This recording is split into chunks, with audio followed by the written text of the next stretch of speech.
starting video. Topic is celebrity culture is really strange. Also, rap music and hip hop culture is an extension of that. For example, this video here, artist Young Jock gets serious with his son. What it sort of is sort of like a public advertisement of. There's sort of like these contestant shows where people audition. I don't know. It's made fun of in GTA 4 with America's Next Top Model. They make fun of that. And what I realized from hearing all those the parodies that they made is that like the 1990s movie with Keenan Ivory Wayans called Most Wanted, it's sort of alluding to like celebrity culture is strange in that so many people want to be celebrities, yet what has to be done is, for example, if someone wanted to be like a movie star, they'd have to become a Wayans brother, like Keenan Ivory Wayans, Marlon Wayans, Sean Wayans, and Damon Wayans. And there's room for a fifth, yet that's just a fantasy. There's no way to become unless joining into the family, marrying one of the siblings or something. And that was sort of the only person that I know of who actually did something like that was Michael Jackson himself when he married Priscilla Presley, Elvis Presley's daughter. And so no one has ever attempted anything like that since then. And my family, my grandfather was a songwriter, and so the idea is it's a whole lot of work to have to learn how to write songs or sing songs or become famous and sell records. He also founded a record company with a giant catalog. The co-founder was Major Bill Smith, somewhat of a media figure in the 1960s. It's called LaCam Records. I'll link to Wikipedia on it. And so, in my opinion, before Madonna was who she became in the 1980s, there was my mom. My mom's just a couple of years older than Madonna. And so she, in my opinion, is sort of what Madonna represented in the 1980s and everything else. She even has a son named David. And that's after my mom named me David.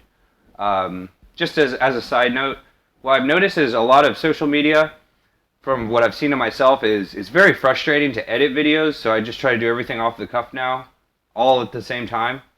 And when the final video is shown, it's sort of all the frustration is shown in how the video is edited. So I don't even mess with it. Same with video titles on YouTube. When I'm trying to title these videos, I'm like frustrated at having to rename it again. I watched a movie trailer for the Wes Craven movie People Under the Stairs, something that I watched growing up with my family and close friends. And I realized that it's this dollhouse and a pet praying mantis that I have, or is what the symbolism there. There's even a character named Roach, and praying mantises are very similar to roaches. And there's also the character from the Men in Black movie. He's part of a roach family. He's like an alien. Everyone should know that he's the villain. He's the guy who drives the pest control van. Anyways, so what this is like, it's sort of like Young Jock is auditioning his son, with father and son relationship. If a father's really fly, quote unquote, fly, and as in his music video, It's Going Down song from the 2000s. And I forgot, there's something else to bring back. Oh, the Rockaway. The Rockaway song, when it was Lean Back, it's something everyone, every millennial had heard, played on the radio, played at clubs in the early 2000s. The idea is leaning back in a chair and dangling feet. As I showed him, I made some videos yesterday. I myself rapped It's Going Down song. I'd only ever heard the radio version, so it's edited, and I have to sort of edit it on the fly. Yet, there's a lot of like references to Patron that I started hearing. And the thing about my last name Petrino is in Latin, aka in Italian, Padrino, similar sounding to Al Pacino, means the Godfather, and that's why probably Al Pacino was cast as the Godfather initially. I don't think he was the first choice. It was almost too obvious or something. Anyways, so what's so funny about rap culture, or just celebrity culture in general, is Young Jock here is auditioning for a new son, right? And so it's sort of like there's a humorous aspect to it. And what's not so funny though is I also saw Lil Eazy-E's YouTube channel, and I'm just reminded of the quote from NWA's "Express Yourself." I call it "Expose Yourself," the song. Anyways, the quote that I say is, "I'm exposing to my full capabilities, and that led me to living in correctional facilities." Anyway, so it's sort of a joke. What Andre, aka Dr. Dre, says is, "My behavior is hereditary, something necessary." Rhymes it with necessary. So in Young Jock's song, he says, "Stunting is a habit," and that song is "It's Going Down," and that can be changed to "Stunting is hereditary," like my behavior is hereditary from NWA's "Express Yourself." And so, anyway, so back to Lil Eazy-E. You know, the word Lil, L-I-L, it can mean a lot of things, sort of like Lil Wayne's also known as name is Weezy. Like Lil Weezy or Lou Weezy Anna, where he's from. And Eric Wright, aka Eazy-E, is sort of preceded in the rap culture by Eric B. And so, so there's Easy, Breezy, Wheezy, Yeezy, Drizzy, aka Drake, and Jay-Z. I call myself Grizzy, like Grizzly. Alright, no, I'm just joking. I don't know. So anyways, what you call yourself? That's a Al Pacino quote from Antonio Montana movie. A remake of Al Capone's Scarface 1930s film. It was remade in the 80s, 50 years later, and now it's almost 50 years after the early 1980s when the Scarface remake was remade for the second time. So anyways, let me, I have this picture. Here's my grandfather. I have a bucket of all his pictures. That's Carl Petrino. And so here he was, a basketball coach, way back before, this was like the late 1940s. This was when like,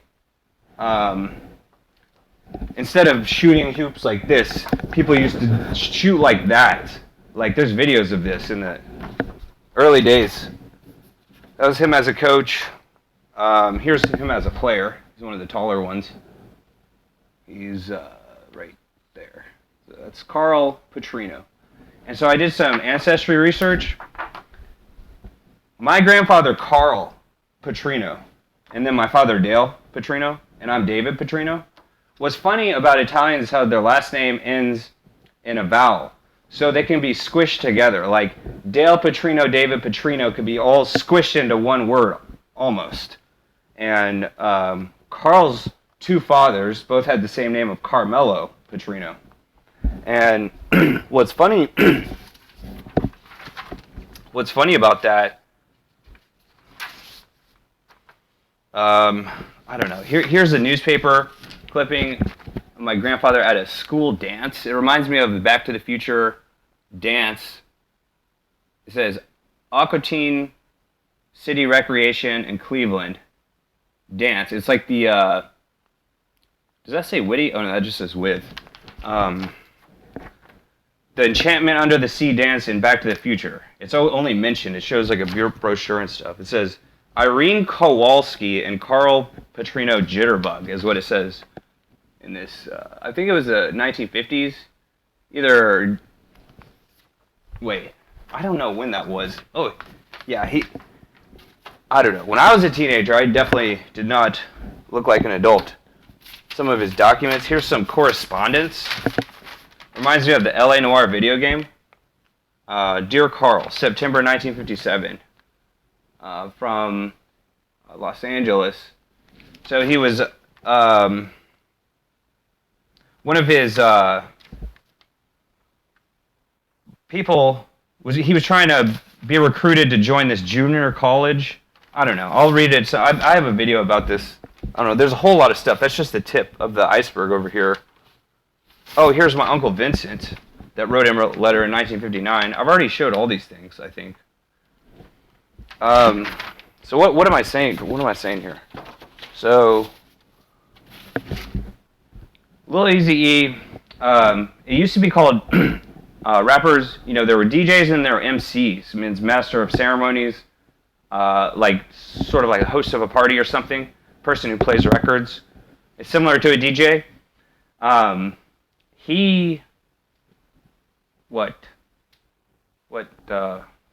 Anyways, rap artists, musicians used to have they used to be called MC Ren, and it goes on and on. And that was changed to Lil, and so Lil Eazy-E is Hereditary. He took his father's rap artist name, and I'll send him this video, I'll tag him in this video on YouTube or something. What he did was, what I saw was he took one line of the NWA song when his father they're all dressed up like old Italian mob figures and with Tommy guns and all the whole stuff. It's supposed to be like the 1930s Al Capone movie Scarface. And he took one line of that song and he shows it where it is in it's like a 1 minute video. And he turned it into either an album or a documentary or a song. I'm not sure. So, we have Young Jock auditioning for a new son here in this VH1's Love and Hip Hop in Atlanta. Some of the earliest VH1 culture shows that I used to watch. I used to watch Gone Country. That was funny. A lot of random celebrities, like from the Brady TV show, The Lady, and Bobby Brown. They were trying to become country music artists. There's Rock of Love with Poison's lead singer. What's his name? Flavor of Love with Flavor Flav. I used to watch those shows. I Love New York. That was a funny one also. Then they had VH1's The Pickup Artist. I don't want to get into that. I did want to make a video blog about it because it's like Dr. Dre says in the opening of Straight Outta Lockdown, or Straight Into Lockdown as I call it. I'm just joking. He says, "You're now about to witness the strength of street knowledge." And the strength of the culture online was really shown, or I was part of it. It took a whole lot of media pressure to split us up because we'd never met in person. All these people who never knew each other sort of formed into this group online called the Pickup Artist. And what's so strange is I just heard Dr. Dre's last song for World Class Wrecking Crew in the late 80s. And he calls himself the Master of Seduction. And he's making fun of Prince and glam rock like Poison and all those bands, hair metal bands they're called. What's funny about that is what guys don't realize took me until about a year ago, or just this year, and whatever, I'm in my early 30s, to realize that when guys are dressing up as women, okay, their goal, well, the way that guys develop an ego from a lot of traumatic experiences, there's this like rationalization of I'm still fly because, you know, I'm so cool because ... and it's rationalizations or reasoning, and a lot of it is unfounded. So when guys see another guy who dressed up like a woman, they falsely assume that guy is trying to trick the guy into going on a date with him, like the movie Joanna Man. I'll just say Joanna Dance, right? That's the joke of Joanna Man.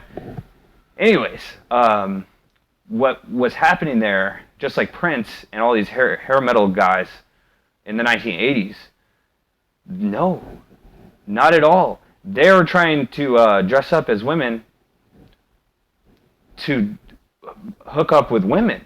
And for some reason, most guys, I was one of them for a long time. I just falsely assumed when I saw a guy I see women, and then I see a guy who's dressed up to look like them, I assume falsely, because of my ego, that that guy he's trying to go on a date with me as well. He's trying to dress up for me just the same.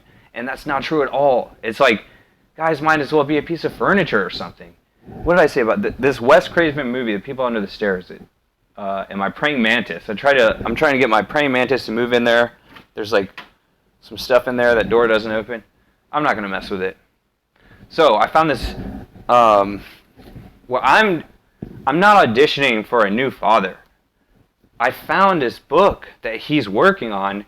It's what he's reading right now. And I just have to say, it's not funny at all. It's nothing to joke about. There's not even one joke that I found in this book other at the very beginning of the title. And the way that I look for jokes is what a punchline is the last word of a sentence. It's the last sentence of a paragraph. It's the last paragraph of a book. It's the last thing, the punch line, right? It's the most important. And so it's called Where Are the Cocoa Puffs? And maybe 20 years ago or so, my dad tried to have me read a book called Who Moved My Cheese? Or What Color Is Your Parachute? Some of these business self-development books. And he has tons of printouts from his job. He worked for Sprint from the late 1980s. You know, so he was could be considered one of the founders of Sprint, really, especially the wireless part, because he started when it was just long distance. Why is my phone dimming? Wow, I've been talking so long that the phone's dimming. What time is it? It's September 4th, I think. Oh, don't press that button.